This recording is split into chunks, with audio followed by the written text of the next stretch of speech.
Salut, c'est Sophie. Je vous propose chaque semaine des billets d'humour sur des thèmes divers et variés pour les femmes, mais pas que.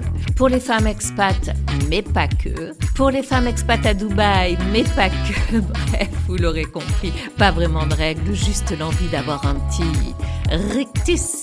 Allez, souriez, la vie est courte et les dents sont tellement chères.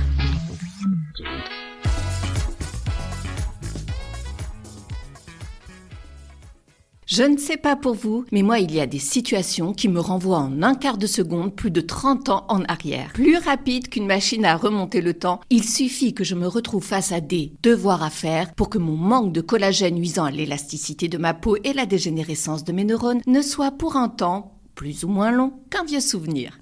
Je me retrouve inexorablement dans le même état, une petite fille qui n'a pas envie, muée en une mère hystérique. C'est effectivement avec une minutie métronomique que chaque soir se joue le même scénario catastrophique. Tous les jours, comme Perrette et son pot-au-lait, c'est le cœur léger que je retrouve mes enfants, que j'embrasse comme si pendant 2 années nous avions été séparés. S'ensuit alors la sempiternelle question absolument pas désintéressée. On a des devoirs ce soir ?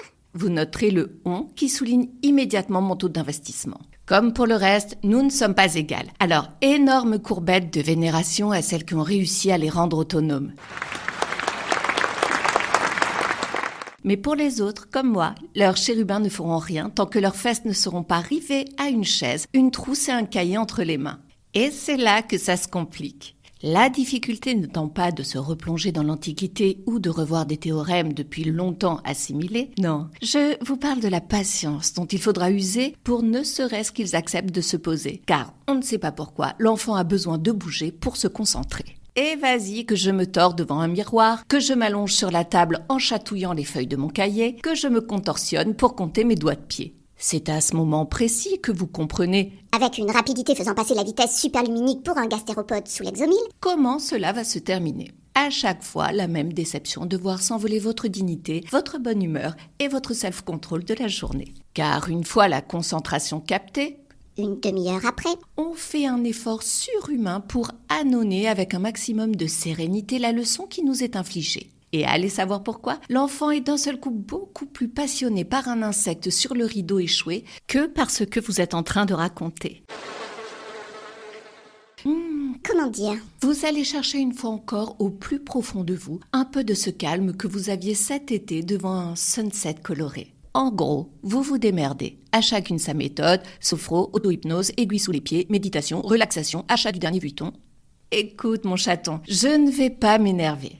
Dit la mère en transe échevelée. Mais si tu ne veux pas bosser, j'ai 2 options à te proposer. Soit tu vas trouver demain ton prof principal, Monsieur Poiret, qui, je te rappelle, est un grand taré qui vous fait le programme de prépa en 6e, pour lui dire que tu ne veux pas travailler. Soit, attention, utilisation du grand précepte de nos systèmes éducatifs, le chantage. Tu es privé de tablette jusqu'à ta majorité. On saluera une fois de plus votre grand sens de la demi-mesure. Il semblerait alors que son attention soit un tantinet recaptée. Mais au moment où vous lui demandez de réciter ce qu'il était censé ingurgiter, stupeur et désespoir, il n'a rien assimilé. Votre patience est maintenant au niveau de celle de Kim Kardashian devant une manicure ratée. Et vous explosez. Dans un spasme de colère non contenue, vous vous demandez si c'est bien vous qui l'avez engendré. Non, parce qu'il faut pas déconner. Vous n'avez peut-être pas découvert un vaccin, mais là, on est plus proche du grand demeuré que du super diplômé. C'est dans un excès d'énergie et de souplesse non contrôlée que vous vous jetez sur le rideau pour l'arracher, les yeux révulsés et les veines gonflées. Il y avait Hulk, capable d'arracher sa chemise en devenant vert de rage. Il y aura dorénavant vous, toute rouge, balançant tout sur son passage. L'enfant vous regarde, terrorisé, comme si vous le séquestriez dans une cave sans eau ni électricité depuis une dizaine d'années. En même temps, cela répond à votre question. Une réaction aussi modérée ?